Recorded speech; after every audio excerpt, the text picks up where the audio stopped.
We are on and popping. Yes, sir. All right, shalom. First and foremost, we give all praises and glory to Yahweh, Bahashim, Yahushua, Bahashim, Rakapadash. All right, that belongs to the apostles of GMS and Ruah, and shalom to the faithful men as well as continue doing the work of the Lord. All right, so Lord willing, Jim was coming side once again. Little class, Lord willing. We went through Judges, so now about to go through Ruth. A little short, sweet book.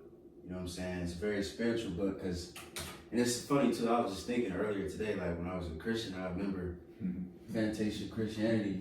I remember because they have movies about this shit. The Book of Ruth and all that. And you just thinking, it's Fantasia Christianity. They got such a low level. The only thing they thinking of is just like a so-called love story. But this story goes way more. It's very important. It goes into preserving the line of David that eventually brought Yahushua. You know what I'm saying? We're going to touch on the kinsman redeemer and, like I said, link to Yahushua and, and just go into it and just what's pretty much the importance of the story. So, Lord willing, we can start with Ruth 1 and 1. Yep, I got you. Yep. Yes, sir. Let me see.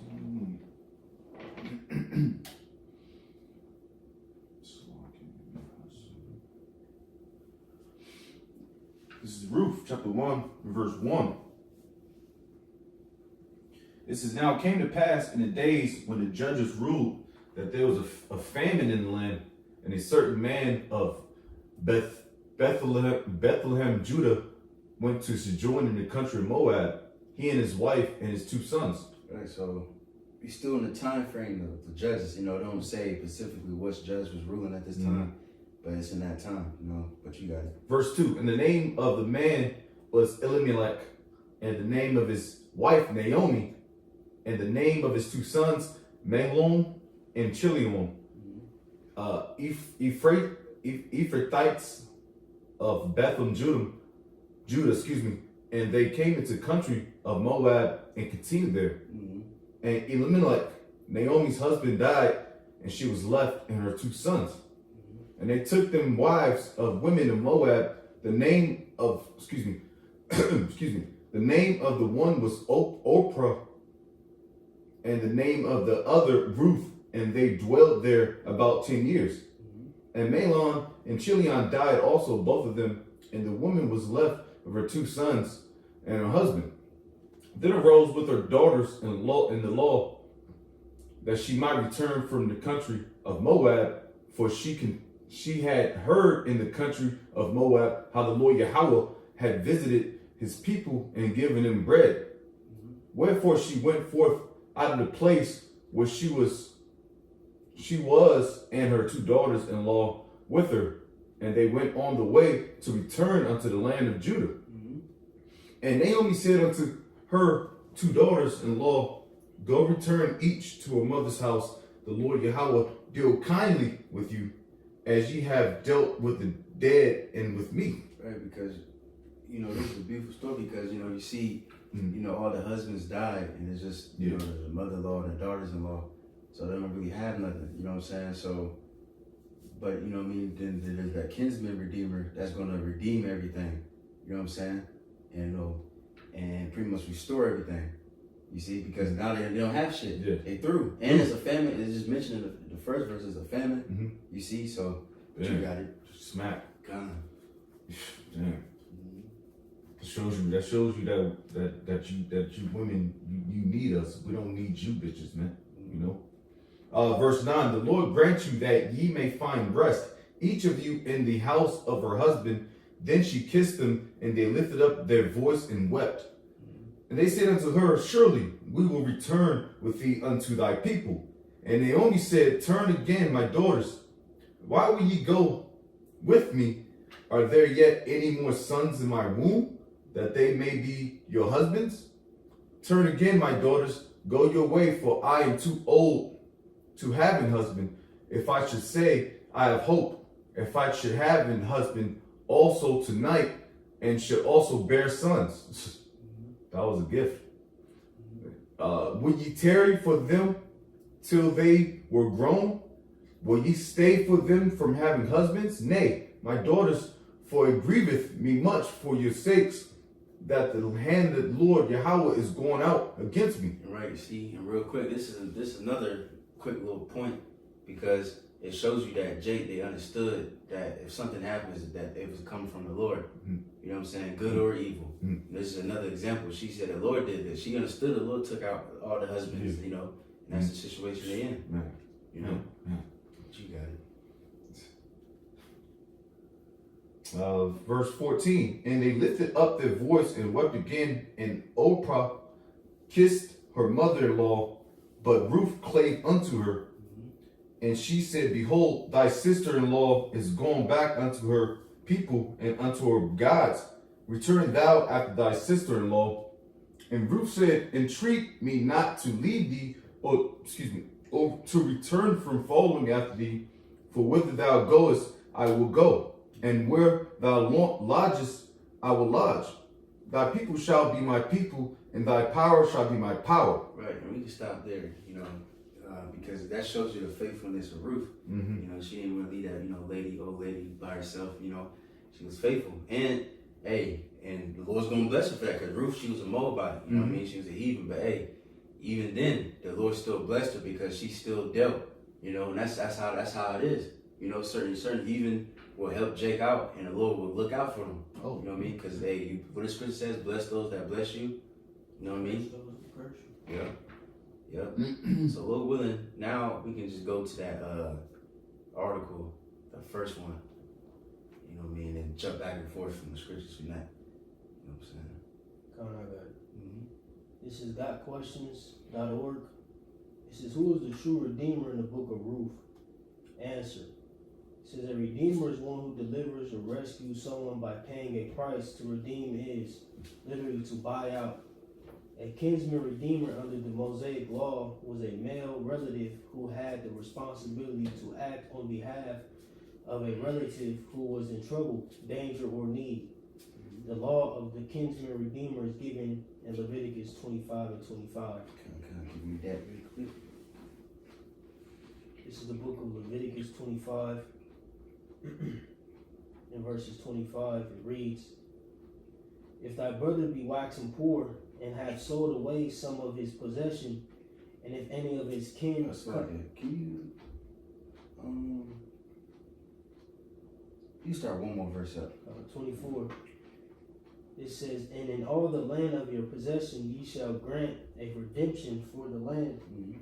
If thy brother be waxen poor, and have sold away some of his possession, and if any of his kin come to redeem it, then shall he redeem that which his brothers sold. And if the man have none to redeem it, and himself be able to redeem it. Right, so that's the beauty of the law too, because like now, obviously, you know, we don't got land, you know, America, you don't own shit. But you supposed to, every family's supposed to have land allotted to them. And if you broke, you need to sell that land, then somebody can buy it back, your nearest kinsman. You know what I'm saying? And to pretty much redeem you. You know, and I think there's another law too, or another scripture. I forgot exactly where it's at, but it says after 7 years, somebody sells you land, they got to give it back to you. You know what I mean? So the Lord's always looking out. But another one real quick.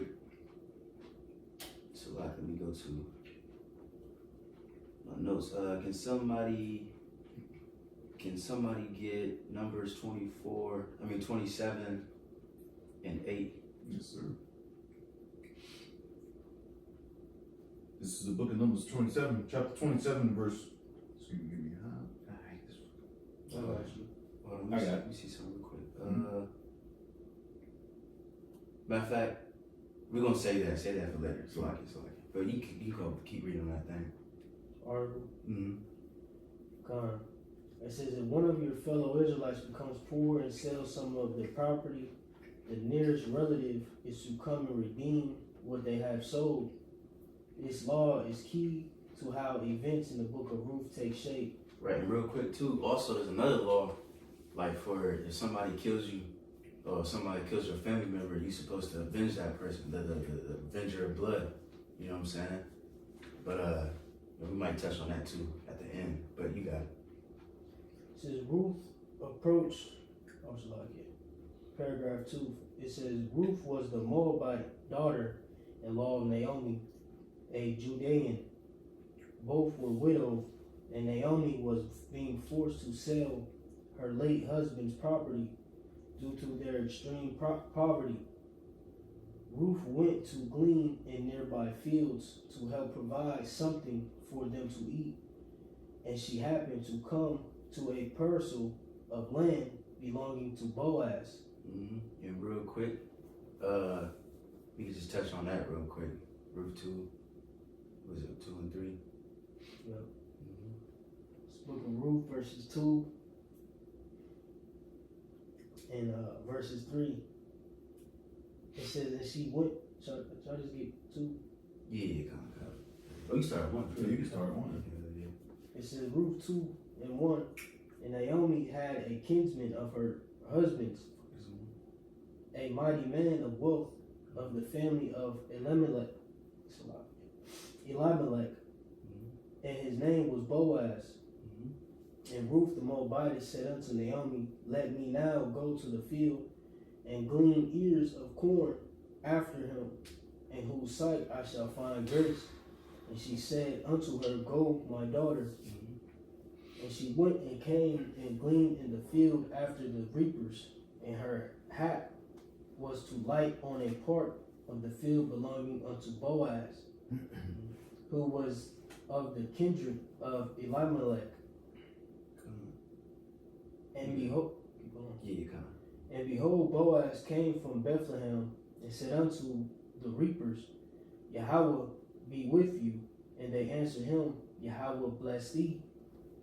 Then said Boaz unto a servant that was set over the reapers, Whose damsel is this? And the servant that was set over the reapers answered and said, It is a Moabitish damsel that came back with Naomi out of the country of Moab. And she said, I pray you, let me glean and gather after the reapers among the sheaves. So she came and have continued even from the morning until now. And she tarried a little in the house. Right. And real quick, let's get that law too. The glean. Let me see. I believe it's in Leviticus 19. Come. So Leviticus 19. And I'm going to start at 8. It says, Therefore everyone that eateth it shall bear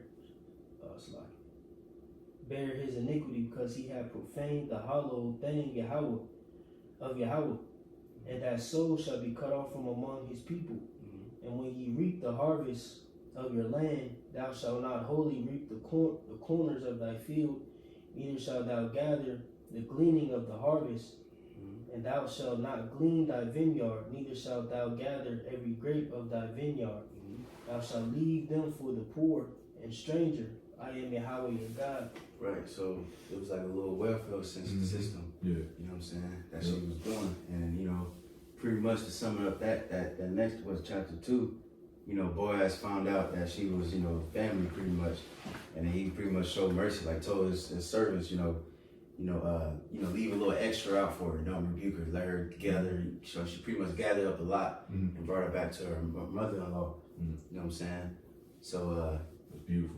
Because you think about what's going on today, how Big Daddy Esau is taking up all the resources, so to speak. You know, the EBT, the $50 rent, fucking, you know what I mean, a month thing. That is just taking your resources away. It shows you that he's the devil, you know.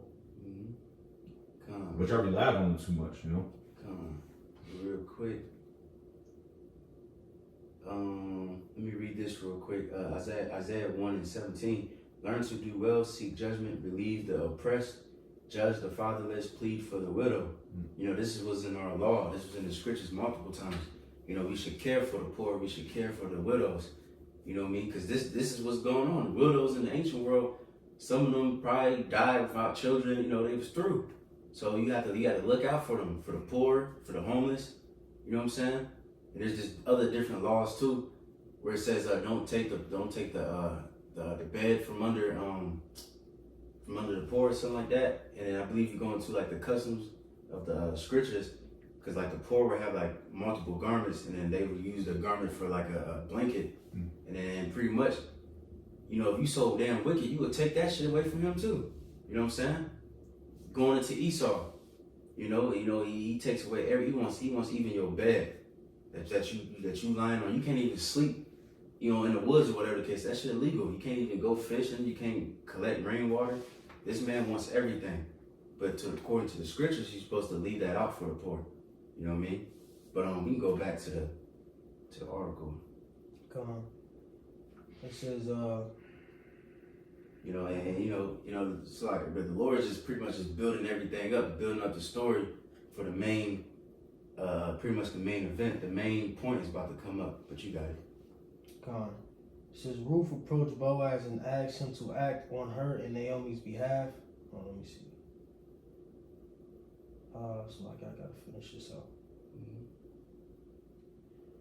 It says, that evening Ruth told Naomi the name of the man who owned the field, and Naomi was hopeful. The man is a close relative.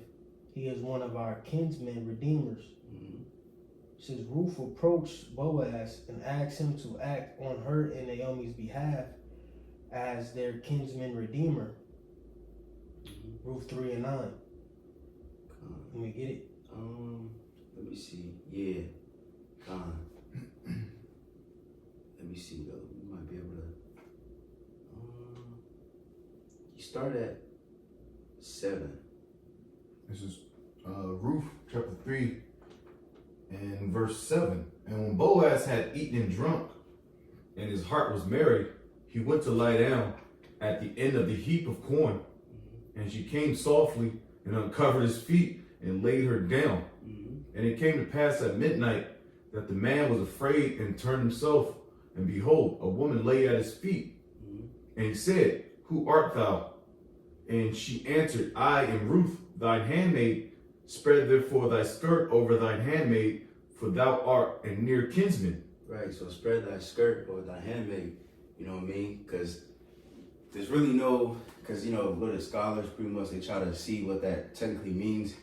But the only closest thing we can really get is real quick, is somebody get Ezekiel 16 and 8. You know, pretty much she was proposing to him. You know what I mean? Yeah. Because some people would think like, well, she's trying to get him to have sex, but nah, it was a proposal. You know. What'd you call? Okay. Ezekiel 16:8. It says, Now when I passed by thee and looked upon thee, behold, thy time was the time of love, and I spread my skirt over thee, and covered thy nakedness. Yeah, I swear unto thee, and entered into a covenant with thee, saith Yahweh God, that thou becamest mine. Right, so the Lord is talking to Israel, you know, symbolizing, he said, I spread my skirt over thee and covered thy nakedness. You know what I mean? So it's like, and I believe a different translation will say, I spread my wings over. That's what you do to a woman, you know what I mean? You're supposed to spread your wings over and take care of her, protect her, all that good stuff. You know, so when she asked to spread your skirt over me, that's what she was going into. You know what I mean? Pretty much marriage. But let me see. You can, I think there's some more. You can keep going on that one. All right. Verse 10. And he said, Blessed be thou of the Lord Yahweh, my daughter, for thou hast shewed more kindness in the latter end than at the beginning, inasmuch as thou followest not young men, whether poor or rich. Right, because Ruth, see what I'm saying, she was in the spirit. Like she wasn't going after young, because she could have married anybody. You know what I mean? She could have went back to her own home and just married some young, you know, strong man. Boaz was a little bit older. You know, I believe it said it somewhere in earlier verses.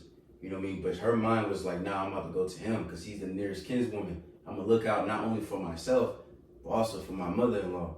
You know what I mean? Because we both broke as hell. You know, we need somebody to help us, you see? But you got it. And that's and through the spirit, that's how, you know, we represent, you know, the woman. Because we could have went to the other guys and Esau, followed after all that bullshit. But no, we seeking out the Lord, Yahweh Shah, our kinsman redeemer. You see? But you got it. Verse 11. And now my daughter, fear not, I will do to thee all that thou requirest, for all the city of my people doth know that thou art a virtuous woman. Proverbs 31. Mm-hmm. And now it is true that I am thy near kinsman, howbeit there is a kinsman nearer than I. Right, and so pretty much there was another one, and I believe he's going to touch if you go back to the article.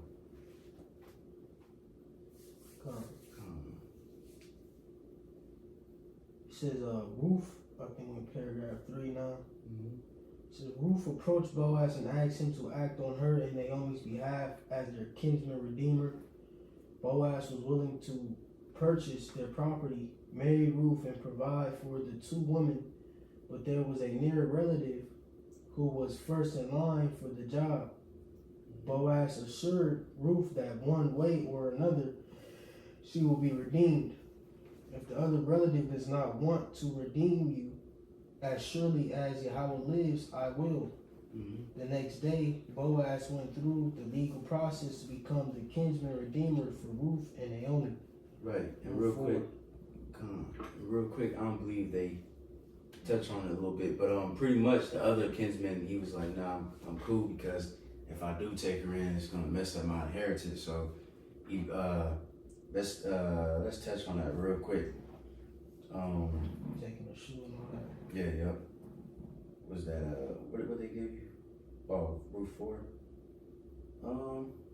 Let's get to the point.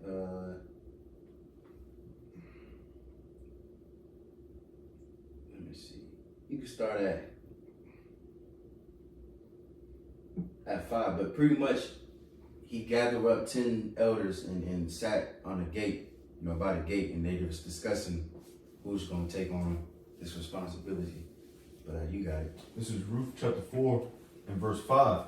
Then said Boaz, what day thou buyest the field of the hand of Naomi, thou must buy it also of Ruth the Moabitess, the wife of the dead, to raise up the name of the dead upon his inheritance. Right, and real quick, what does that mean, to raise up the name of the dead upon his inheritance? Because not only are you supposed to buy back the land, but because the wife, Ruth, she didn't have no children.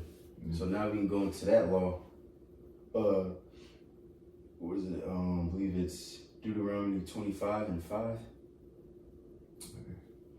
Deuteronomy 25:5, it reads, if brethren dwell together, and one of them die and have no child, the wife of the dead shall not marry without unto a stranger. Mm-hmm. Her husband's brother shall go in unto her, and take her to him to wife, and perform the duty of an husband's brother unto her. Mm-hmm. So that's what you're supposed to do, because reincarnation.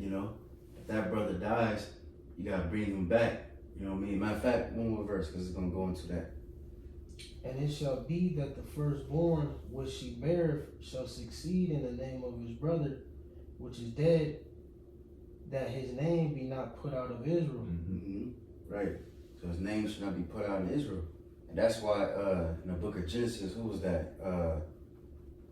I forgot his name, but Judah. Yeah, Judah and his sons. One of his sons died, and the other one took on the wife, but he busted on the floor. Yeah, he blew him. So the Lord killed him. Yeah, put him to death. You know what I mean? And then she had to disguise herself as a harlot. And then Judah, ended up doing it and then restoring back that line. You know what I'm saying? But you keep going. Now, Deuteronomy. Verse 7. And if the man like not to take his brother's wife, then let his brother's wife go up to the gate unto the elders, and say, my husband's brother refuseth to raise up unto his brother a name in Israel. He will not perform the duty of my husband's brother. Then the elders of the city shall call him and speak unto him. And if he stand to it and say, I like not to take her, then shall his brother's wife come unto him in the presence of the elders, and loose his shoe from off his foot, and spit in his face, and shall answer and say, so shall it be done unto that man that will not build up his brother's house. Right. You see, you're supposed to, because that's that shit off, man. You're supposed to build up your brother's house, and restoring that inheritance, But so now we can go back and you can't get offended at this either. Right. Cause you know them heartstrings will pull you like, hey, Yeah. you fuck, you know what I'm saying? Yeah. We'll talk off camera. You wanna go back to the article or? To that Ruth 4. Yeah, back at Ruth chapter 4, verse 6. And the kinsman said, I cannot redeem it for myself, lest I mar mine own inheritance. Redeem thou my right to thyself, for I cannot redeem it. Now this was the manner in former time in Israel concerning redeeming and concerning changing. For to confirm all things, a man plucked off his shoe and gave it to his neighbor. And this was a testimony in Israel. Therefore the kinsman said unto Boaz, buy it for thee. So he drew off his shoe, and Boaz said unto the elders and unto all the people, ye are witnesses this day that I have bought all that was Elimelech's, and all that was Chilion's and Mahlon's of the hand of Naomi. Moreover, Ruth the Moabitess, the wife of Mahlon, have I purchased to be my wife, to raise up the name of the dead upon his inheritance, that the name of the dead be not cut off among his brethren, and from the gate of his place. Ye are witnesses that this day and all the people. Right, real quick, before we're gonna come back to that, but real quick, I'm gonna read this precept. Because man, it was beautiful, you know. So Boaz, you know, he redeemed the land, he bought the land, and he bought Ruth to to continue that line. And then of course it's gonna go into that line goes into David and Yahushua, so on and so forth. You know what I'm saying? But real quick, Matthew 22 and 32, it says, I am the God of Abraham, the God of I am the God of Abraham and the God of Isaac and the God of Jacob. God is not the God of the dead, but of the living. You know, so we look at it, man, and the Lord is beautiful. You know what I mean? Because, you know, sex and all that is not just about pleasure and all this bitch got a nice booty and all that. Nah, he was thinking bigger. He was thinking legacy. You know what I mean? And the scriptures, the law. Hey, I gotta redeem this. This is my family, right? You know, my nearest kinsman. You know, so I gotta redeem. Not just, oh, this bitch fine. No, there's more than that. You know what I'm saying? But we can go finish that article and then go back to that. Yeah, like men had a bigger outlook on, like you said, legacy and all that thing, and you know, your reputation. And you gotta think these men were in Moab for a while, so it was like, you know what I'm saying? Like who was gonna raise their name back up? Like, how would they have been known amongst their, you know, their true peers? Right. They weren't in that land. Right. You got it. To the article. Con, this is we finishing up the paragraph. It says Boaz assured Ruth that one way or another she would be redeemed. If the other relative does not want to redeem you, as surely as Yahweh lives, I will. The next day, Boaz, that's what he said to her, that was a phrase. It says, the next day, Boaz went through the legal process to become the kinsman redeemer for Ruth and Naomi. Ruth 4, 1 through 10, just went through. It says, later a child, Obed, was born to Ruth, and this child eventually became the grandfather of King David. And we're going to read that. Matter of fact, let's go back to that Ruth 4. Back at Ruth 4, chapter 11. Ruth 4, verse 11, and all the people that were in the gate and the elders said, we are witnesses. The Lord made... You can start at 12. Yes, sir. Verse 12. And let thy house be like the house of Perez, or Pharez, whom Tamar bare unto Judah, of the seed which the Lord Yahweh shall give thee of this young woman. So Boaz took Ruth, and she was his wife. And when he went in unto her, the Lord, our power, gave her conception, and she bare a son. And the woman said unto Naomi, blessed be the Lord, which have not left thee this day without a kinsman, that his name may be famous in Israel. And he shall be unto thee a restorer of thy life, and a nourisher of thy own age. For Right. thy... Right. See, the restorer of that life, man. Damn. Yeah, that's fly. This man changed their life, man. They was through. You know what I mean? This is like, it's so much bigger. Like I said, it's so much bigger than just, oh, I love this girl that's married. Like, this is, you know what I mean? That's how the Lord attended it from the beginning. You know, because today everything is romanticized and watered down, and it's just there's no real drive to it. You know, I just want to marry a woman because I'm lonely. You know, and we gonna have a wife and kids. Nah, in the ancient world, I want kids and I want to have sons and I want them to rule and I want them to be pretty much what's it called, the extension of me and of my glory. You know, I'm gonna have wives. You know, have multiple wives sometimes to further the house and the riches. And then you got all these children and they can bring you riches. You know, but some of us have farms. You know what I mean? So your children will be on that farm working for you. They be like your own little workers. You know, or your sons might be in an army general and they might go fight. You know what I mean? And attain the glory for you in your house. You see?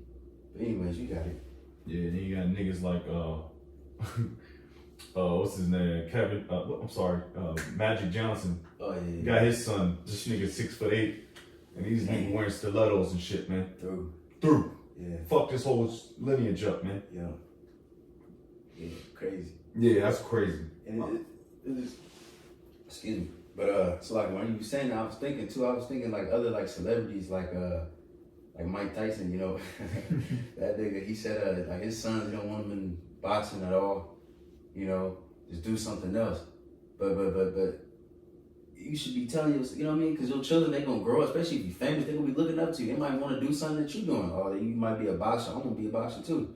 You might be a singer, I want to be a singer too. And you should tell your children to do that. I'll be like the Jackson 5. Everybody got talent. Everybody making money. It's just flourishing, you know. Yeah. But this I hate this world, man. This America is just everything is just nothing but pleasure. There's no glory to it. There's nothing. It's just pleasure. You see, but you got it. Verse 15. And he shall be unto thee a restorer of thy life and a nourisher of thine old age, for thy daughter-in-law, which loveth thee, which is better to thee than 7 sons, hath borne him. Mm-hmm. And Naomi took the child and laid it in her bosom, and became nurse unto it. Mm-hmm. And the woman, her neighbors, gave it a name, saying, "There's a son born to Naomi." Right, and you notice the women, they was wooed, they was happy as hell. Yeah. But now today versus today, they'd be happy for, they probably celebrate some abortion. Yep. You know what I'm saying? Or giving the child away or some shit. You know? But it's all good though, because guess what? The Lord gonna bring that shit back. Because what the scripture says that, I think Peter says she's gonna be saved in childbearing. So let these women get born all the children you want. Because that day when that comes, you know what I mean? Y'all women gonna want the seed of the righteous men. You see? But you got it. Back at it. It says, saying, there is a son born to Naomi, and they called his name Obed. He is the father of Jesse, the father of King David. Mm-hmm. Now these are it's fire, man. That's just wooing. It says, now these are the generations of Perez. Perez begot Hezron, and Hezron begot Ram, and Ram Nahshon, and Nahshon begot Salmon, and Salmon begot Boaz, and Boaz begot Obed, and Obed begot Jesse, and Jesse begot King David. Right, which we know the Lord sprung out of there. We can get a Hebrews. Yeah, come on. Gotcha. This is Hebrews chapter 7. And also too, can we get that Matthew 1 and 1? We read that Matthew after we read that, because This is the book of Hebrews chapter 7 verse 14. Oh, come on, give me a second. God damn. It says, for it is evident that our Lord sprang out of Judah, of which tribe Moses spake nothing concerning the priesthood. And that's pretty much it. come on, yes sir. Yeah. So now we get that Matthew 1, and then you can stop at 17. Come on, it's Matthew 1 at the top. Right in it, if you read it in Luke. Well, can you get that too? No, I mean, it don't matter. Come But it link it all the way back to Adam. Come That line Come for you Christians. This is Matthew 1. At the top, this is the book of the generation of Yahweh Shai HaMashiach, the son of David, the son of Abraham. It says Abraham begat Isaac, and Isaac begat Jacob, and Jacob begat Judas and his brother. And it's weird because we know, these the spirits that go back to Yahweh Shai. You know what I'm saying? Yeah. And it how it writes it in Matthew the first chapter, first verse. Abraham begat Isaac, and Isaac begat Jacob, and Jacob begat Judas and his brethren. Right, Judas is the Greek version of saying Judah. You know what I'm saying? It says, and Judas begat Perez and Zara of Thamar, and Perez begat Ezron, or it would be Hezron. And Ezron begat Aram, and Aram begat Aminadab, and Aminadab begat Naasson, or Naason, and Naason begat Salmon, and Salmon begat Boaz of Rahab, and Boaz begat Obed of Ruth, and Obed begat Jesse, and Jesse begat David the king, and David the king begat Solomon of her. David the king. It's like that was why they said it. My fault. You got it done. That had been the wife of Urias, and Solomon begat Rehoboam, or Rehoboam. Rehoboam begat Abiah, and Abiah begat Asa, and Asa begat Jehoshaphat, and Jehoshaphat begat Jeram, and Jeram begat Ozias, and Ozias begat Jotham, and Jotham begat Achaz, and Achaz begat Hezekiah, and Hezekiah begat Manasseh, and Manasseh begat Ammon, and Ammon begat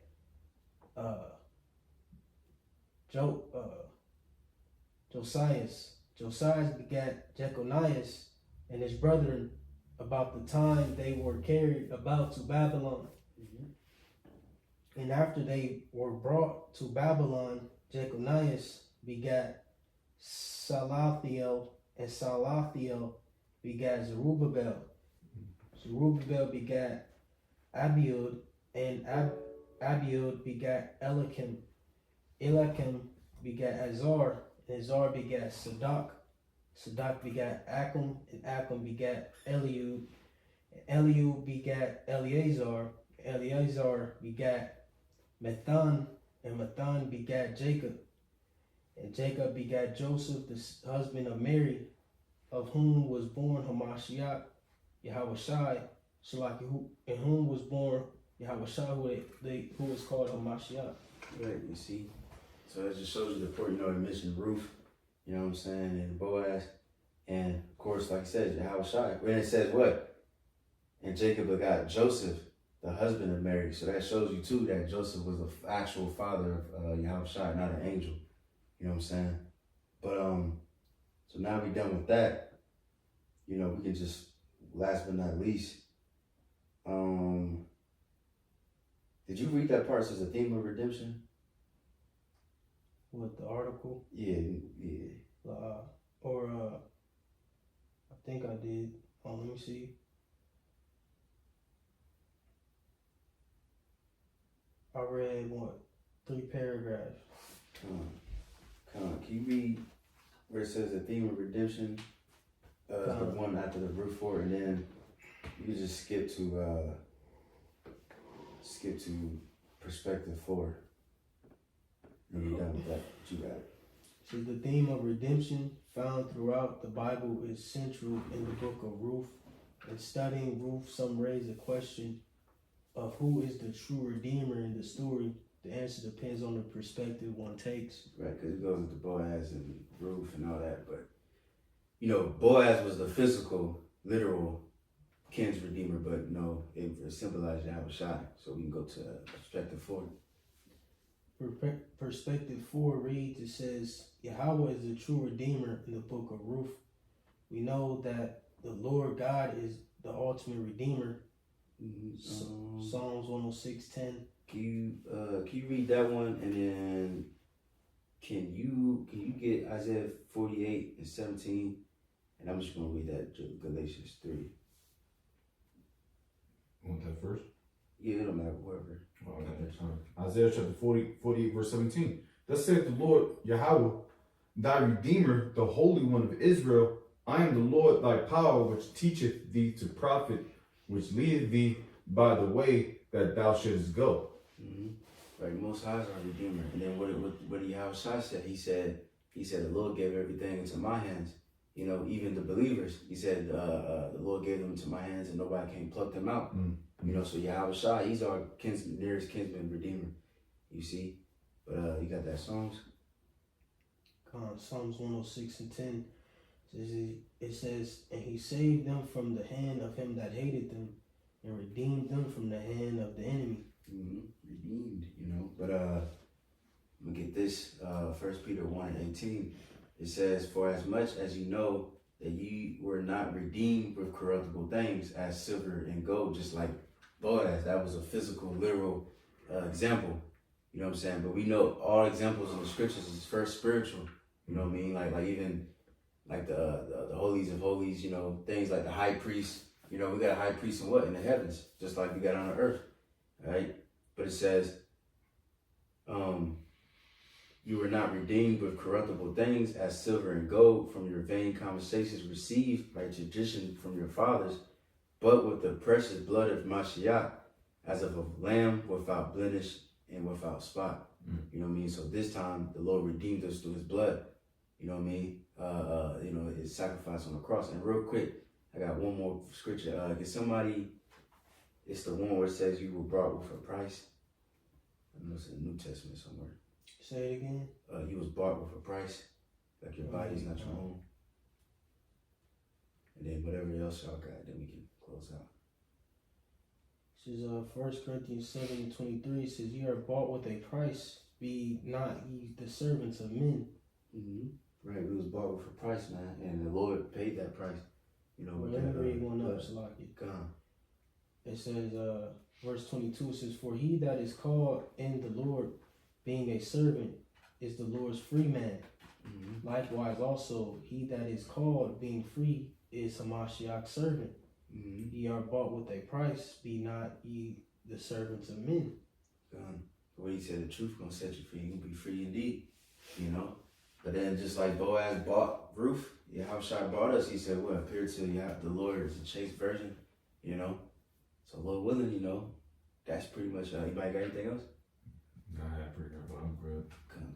But yeah, man, that pretty much, you know, concludes all of the lesson. You know, the conclusion of the matter is, the Boaz redeemed. Oh, that's the spirit. I had that. I'm quoting that precept too. Which one? The conclusion of the matter. Oh, come. That's good. That's good. He redeemed the land. He redeemed the wife, the children, the bloodline. Same thing for us, man. May the Lord make his swift move on us so he can hurry and deliver us, and we can be the wife of the Lord, Yahushua, you know, forever and ever, and get out of this damn poor, depressive state that we in. But with that, hopefully that's edifying. We give all praises and glory to Yahweh, Bahashem, Yahushua, Bahashem, Rakakwadash. and it belongs to the apostles GMS Ruel, showing us our brothers in this work that we can say shalom. Shalom, shalom.